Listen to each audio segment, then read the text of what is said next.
This message comes from the NPR Wine Club, which has generated over $1.75 million to support NPR. Whether buying a few bottles or joining the club, learn more at nprwineclub.org/podcast. Must be 21 or older to purchase. Hello and welcome to Car Talk from National Public Radio with us, Click and Clack, the Tappert Brothers. And we're broadcasting this week from the murky Gender Research Department. Oh, I thought it was the murky gender. Murky gender. The murky Gender Research Department here at Car Talk Plaza. And a very interesting issue was raised this week in a letter that we received from someone named Amy Doyle. And you know that I'm very interested in gender. It's one of my favorite subjects. But here's the deal. Dear Tom and Ray, I recently helped my son buy his first car, a beautiful 1991 Toyota Camry. Lately, it seems I can't go anywhere without seeing these cars, so I thought that was a pretty good selling point. Anyway, when I told a guy I work with what car my son bought, he nodded knowingly and said, "Great car, but it's a girl car."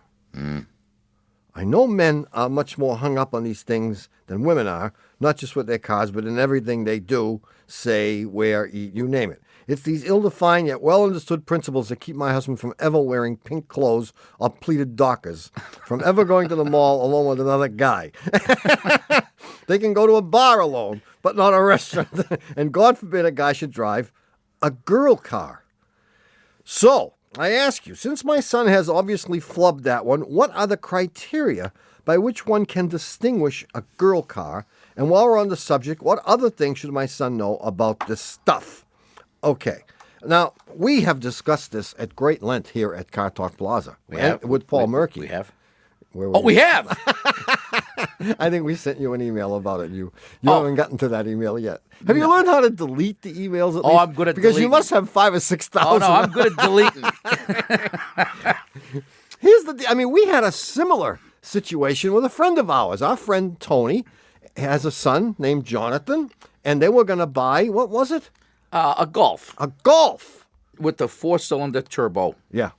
Very nice car. And he's all set to go, and he is ready to buy it, and someone mentions to him at school, wherever he goes to school, that 2-bit school out west there, UCLA or something. I don't know where it is. Oh, his cousin says. Oh, his cousin. He says, "You can't buy that car. That's a chick car." And my son recently was looking at cars, and I recommended to him a Passat. He said, "Oh, chick car." So our question is, Amy wants to know, and we want to know too, what cars are chick cars and what cars are guy cars? We just need nominations. I think that a Toyota Camry is a chick car. We just need you to write to us, either by, how do they write to us? Well, we have an address, you can right? You can write to Car Talk Plaza, Box 3500, Harvard Square, Cambridge. Yeah. Our fair city. 02238. Yeah. And indicate on the envelope that it's not a puzzler submission. You can say this is a chick car, guy car, or guy survey. Car. Yeah. Or email us from the Car Talk section of cars.com. This is a very, very interesting issue. How come some people know and some people don't? Is this something that some divine intervention? You get a voice saying, "That's a chick car." Well, I don't. Hey, jerk. You can feel free to include that in any information you send us. Yeah. I always hear voices saying, "Hey, jerk." That's your wife. It's usually the person walking next to me on the sidewalk. If you want to call us about the gender of your car, or how you arrived at how anyone would arrive at the gender of your car, or about its inner workings, you can call us at 888-CAR-TALK. That's 888-227-8255. Hello, you're on Car Talk. Hi, this is Sharon from Fort Worth, Texas. Hi, Sharon. Hey. We haven't had a call from Texas for a long time. Oh, well, I used to live up there. Well, we won't tell anyone. Okay. So what's going on? Well, I have a 94 Mazda B3000 pickup. Yeah. That we just replaced all the clutch mechanism to. The clutch, the throwout bearing, and the pressure plate because I couldn't shift.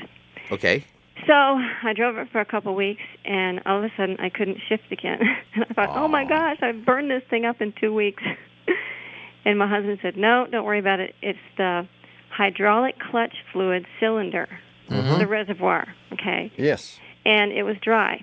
So I put the brake fluid in, that's what you use, .3, and pumped it up, and now it's driving okay, but it still is leaking out. So I called a Mazda dealer, the service department at Right. Mazda, and he said, actually, you have two of those.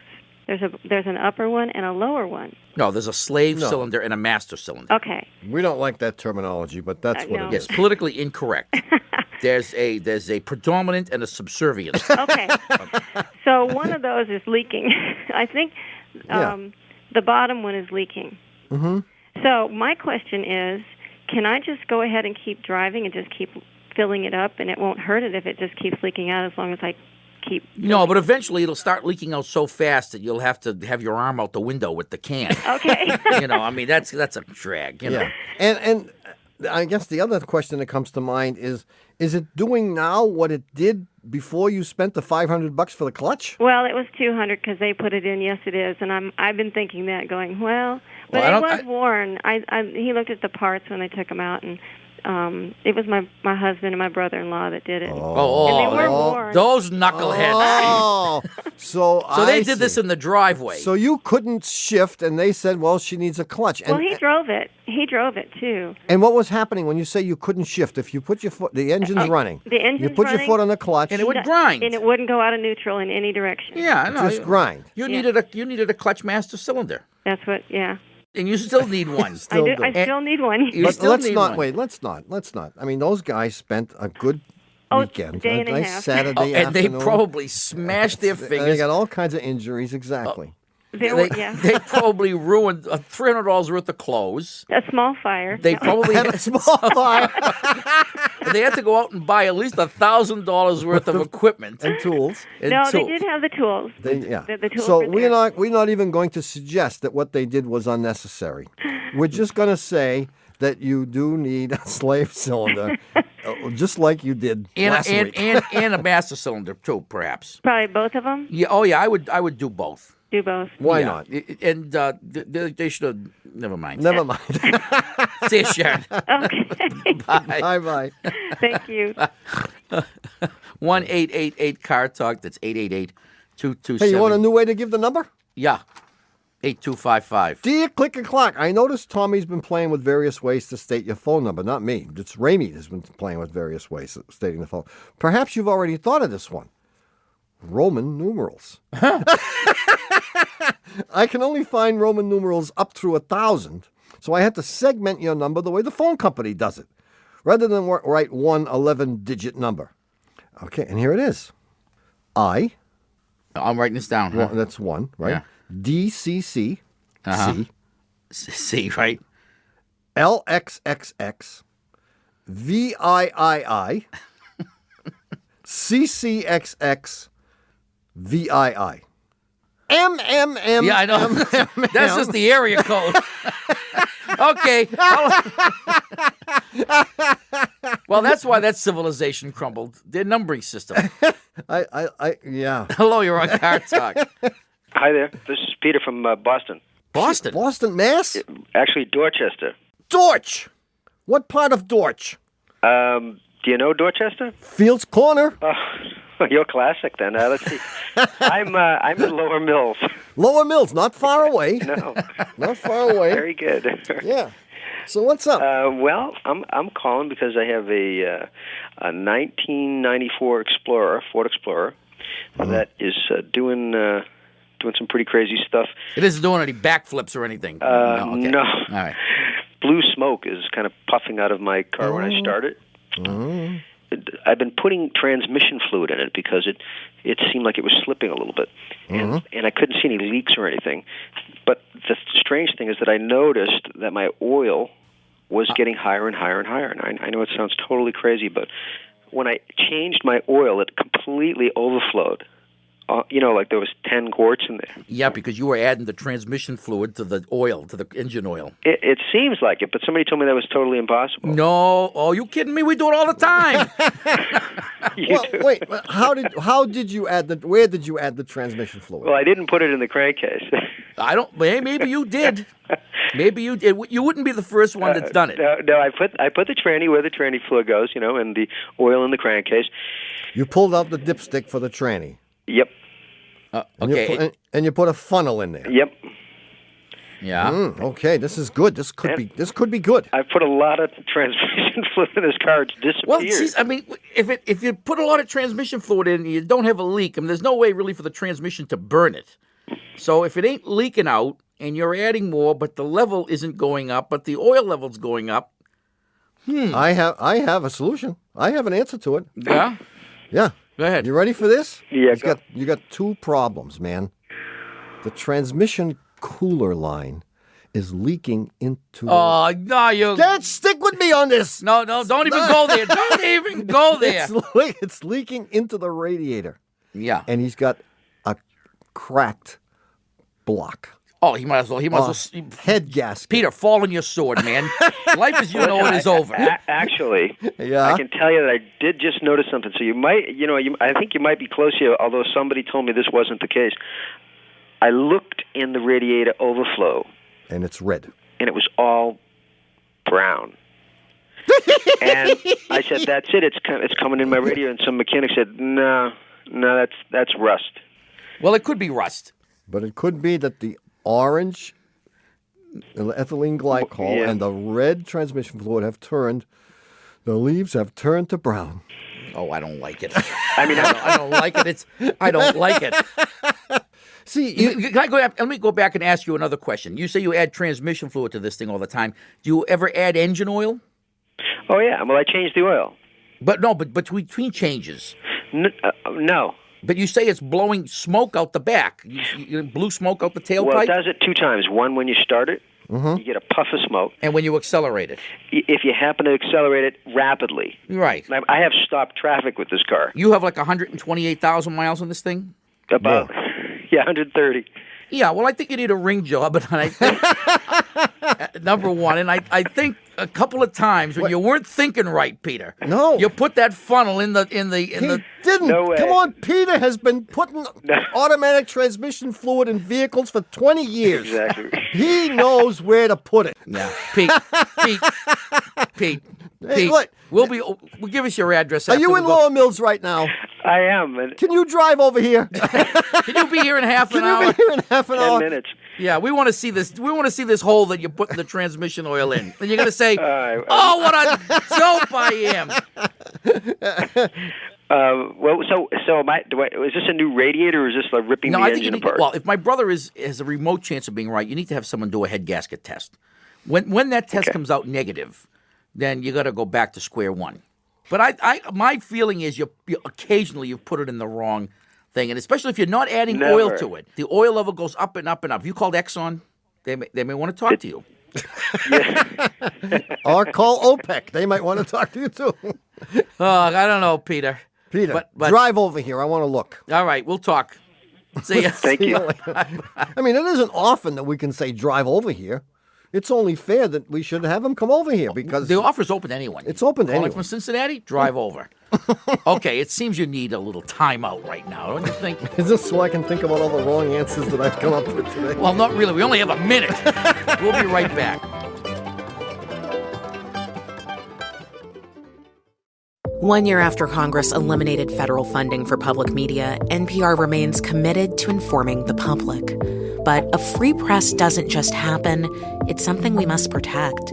Without federal funding, we're relying on your support now. Please make your gift today at donate.npr.org.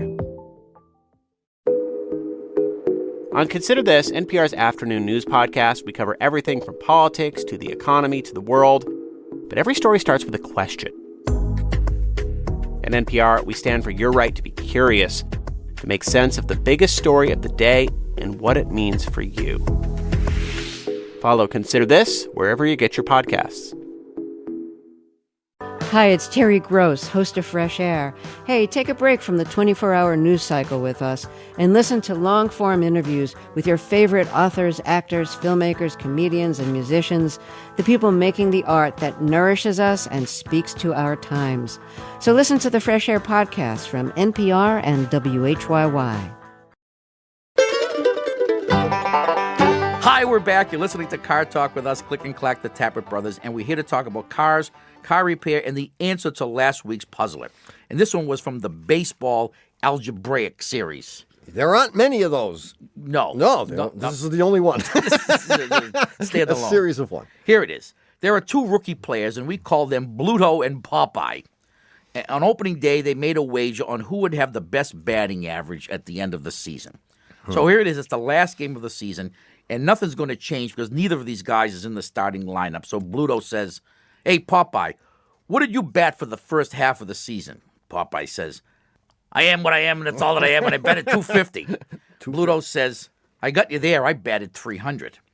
Then Bluto asks, "How about after the All-Star break?" And Popeye proudly pipes up, "I batted 375. Bluto says, "Pretty good. You know what I batted? 400. Fork over that $20 that we bet." And I believe you also said that they had the same number of at-bats. I did. It was then that Dougie the Bat Boy saunters over and says, "Don't pay the $20. I think you won." Huh? How could that be? And how many times did they hit him with the bat? Well, here it is. Go ahead, man. I can hardly wait. Let's assume that they both had 600 at-bats. Is that a lot? That's about average for a guy who plays the whole season except for the last game. Okay, that's 600 Okay. at-bats, yeah. If Bluto batted 300 for the first half of the season, and he had 500 at-bats during that first half of the season, Ooh, yeah. he had got 150 hits. 150 over 500 is 300 average, So I right? would have gotten 150, yeah. Okay. If Popeye batted 250 and had 100 at-bats, he would have had 25 for 100. Okay. You with me so far? I'm with you. Second half of the season, Bluto bats 400. How does he do that? Well, we know he had 500 bats in the first So half, he's only been up 100 times in the second half and of the he got season. 40 hits. And he got 40 hits. Got it. Popeye bats 375, But he's up 500 times. and he gets 187 and a half hits. One of them was a check swing single over the infield. They don't count that as half a hit. Yeah. So now let's figure it all out. So we got Bluto batted 600 times. How many total hits did he get? 190 I have. Right. How about Popeye? How many hits did he get? 212. 212 and a half. And a half. And when you figure that out, Bluto batted 316 for the season, Yeah. right? Even though he batted 300 and 400 in each half. Yeah. And Popeye bats 353 and wins the batting title. No kidding. Pretty good, huh? Pretty darn good. A good little example of the arithmetic mean And how what it means and how to me. statistics can lie. More importantly, Wow. That's good. Now, you know that every fifth grade teacher in the country will be using this problem next week. I hope so, I hope so. because it's a good one. And what they should do is take bets, teach the kids about betting. Right. And they should give odds. Teach the kid about odds. That's good. They can cover all the bases, Cover so to speak. all the bases, so to speak. So who's our winner? The winner is Mike Bennett from Dallas, Texas. And for having his answer selected at random from among all the correct answers, Mike is going to get a $25 gift certificate to the store at the Car Talk section of Cars.com. And with that $25 gift certificate, he can get a Car Talk disappearing hairline cover-up kit, also known as the embroidered Car Talk baseball cap. And by the way, if you'd like information on any of the taste optional items we occasionally mention on the show, you can always visit the store at the Car Talk section of Cars.com yourself, or you can call 888-CAR-JUNK. Yeah. Wow. Well, anyway, we'll have a new, how do I describe this puzzle? From the home appliance realm. Oh, the home appliance algebraic series. Yeah.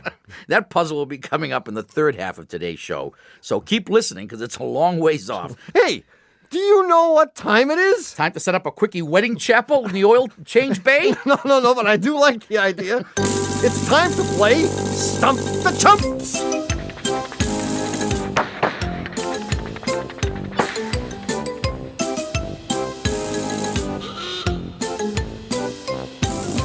This is the part of the show where we bring back a caller from a previous show to see if our advice was, as we say, all-star quality. I thought you said we were calling back from the dead. Right? Or if our performance was AA Trenton. So who's our lucky player this week? The lucky player is Bill Lee, the one and only Spaceman. Excellent. Bill Lee was a star pitcher for the Red Sox in the 1970s. Yeah, he's still a big star. He told us he was recently named best ball player over 50 on the planet. But he didn't say which planet, did he? No. Well, our buddy Bill is living in northern Vermont somewhere. He's still driving an old beat-up 74 BMW, which was part of the trade that brought him to Montreal, I think, or something like that. I forget who we got, but they got Bill Lee a 74 2002 and a couple of snow tires to be named later. Anyway, Bill Lee called us to say the car ran fine when it was freezing or hot out, but it wouldn't start in between. We interrogated him with our usual penetrating line Deep of questions. And then it'll run really rough, and then it'll come idle, die, and then it won't start again. And right. I'm wondering if it's the rotor, because I'm going through rotor caps real quick. You are? What happens to them? The contacts get all black? Yes. And that happens within like 5,000 miles? Yes. Why did I ask him those questions? Yeah, never ask a question You you don't don't know know the the answer to. That's what my lawyer tells me.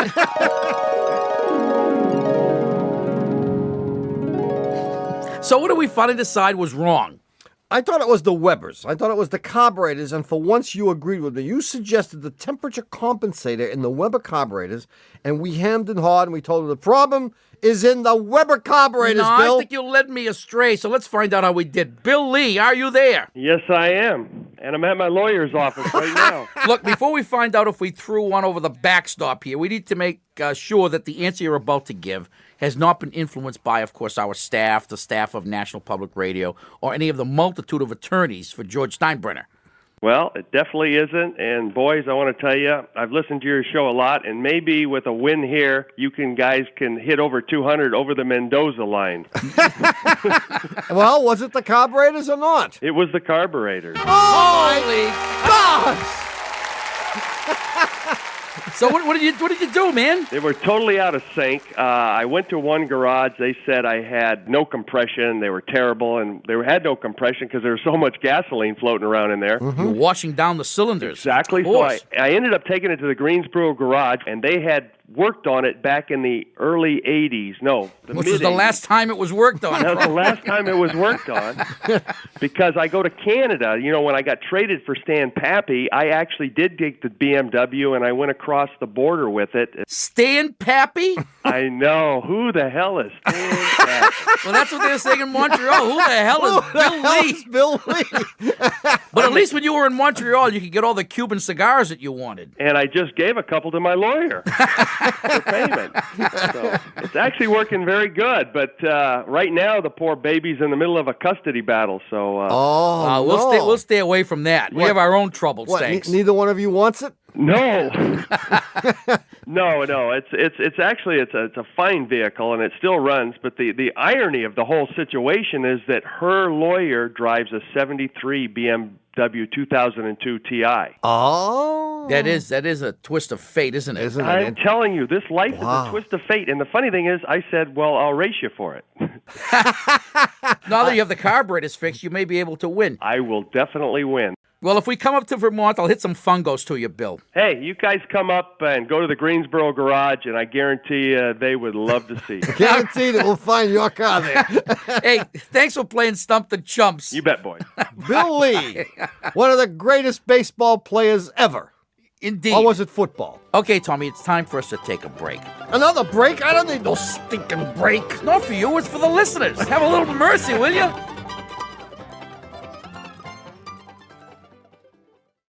This is Ira Glass of This American Life. Do you know our show? Okay, well, either way, I'm going to tell you about it. We make stories that hopefully pull you in at the beginning with funny moments and feelings and people in surprising situations, and then you just want to find out what is going to happen and cannot stop listening. That's right. I'm talking about stories that make you miss appointments. This American Life, wherever you get your podcasts. Hi, it's Terry Gross, host of Fresh Air. Hey, take a break from the 24-hour news cycle with us and listen to long-form interviews with your favorite authors, actors, filmmakers, comedians, and musicians, the people making the art that nourishes us and speaks to our times. So listen to the Fresh Air podcast from NPR and WHYY. These days, it feels like the news changes every hour. Well, NPR has a podcast that does that too. NPR News Now brings you a fresh 5-minute episode every hour of the day with the latest, most important headlines in episodes that are clear, fact-based, and easy to digest. Listen to NPR News Now on the NPR app or wherever you get your podcasts. Each story you hear on Planet Money starts with a question. What happens if we refund tariffs? Why are groceries so expensive? At NPR, we stand for your right to be curious because the forces shaping our world can be hard to see. Follow NPR's Planet Money wherever you get your podcasts and start seeing how the economy really works. Hi, we're back. You're listening to Car Talk with us. You may be back. I ain't back. With us, Click and Clack, the Tappert Brothers, and we're here to discuss cars, car repair, and the new puzzler from the wonderful world of home appliances. The home appliance / algebraic. Well, this isn't really a home appliance thing. This is a real-life thing that happened to me. Yeah. And it took me a while to figure it out, and I hope it takes our listeners even longer. Some weeks ago, I was convinced by my younger son that we needed a new CD player for our sound system. The one we had, according to him, wasn't good enough. So we go out to the local store that sells these things, and we buy a replacement for the perfectly good one we had. Can I have the old one? I'm getting to that. So we buy this thing, which takes 3 CDs instead of the one that, so you could load 3 in and it has a remote control and all that.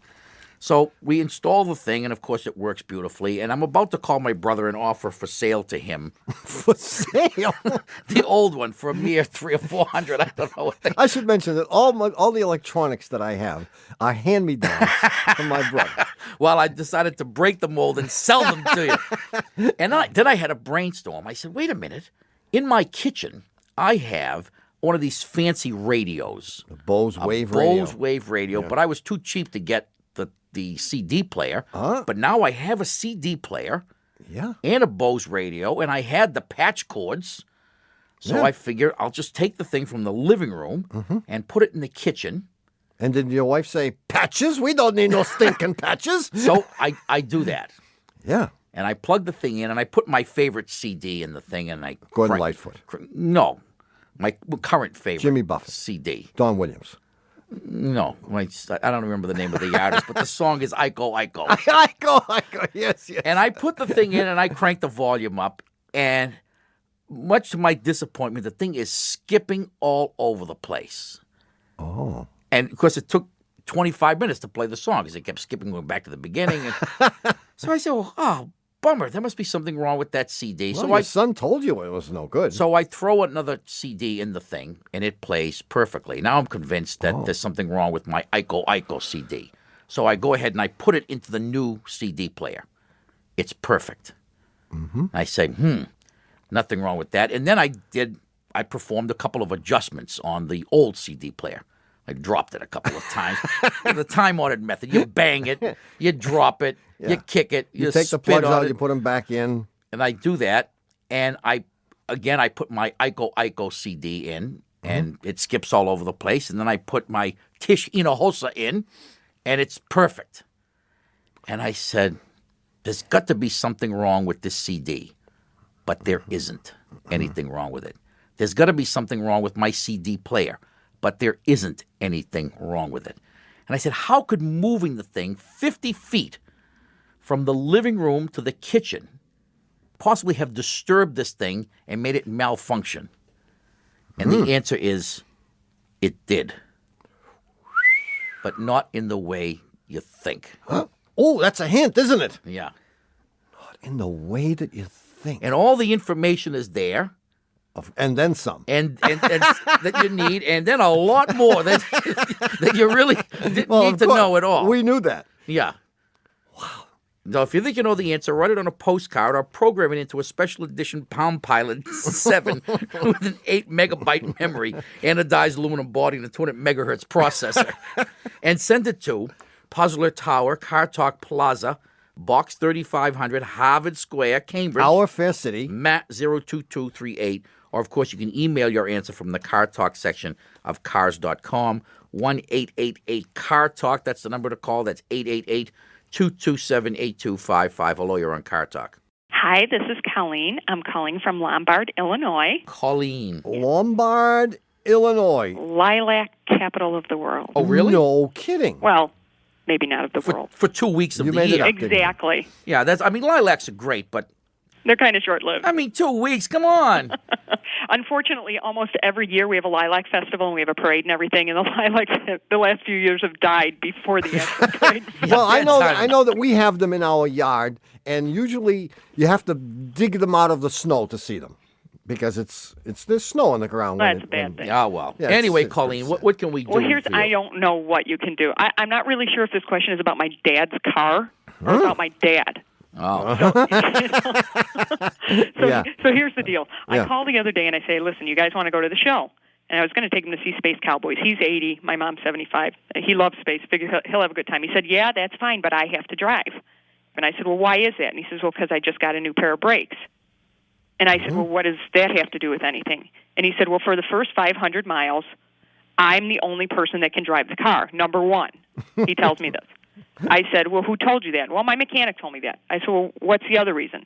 He said, well, you have to vary your speed for the first 500 miles from between 35 miles an hour, 50, 45, whatever.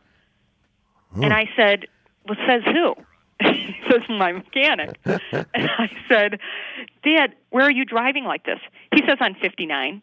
Which is right outside of his house. It's 50 miles an hour there. And so he's going 35, 50, 40, 30 on 59.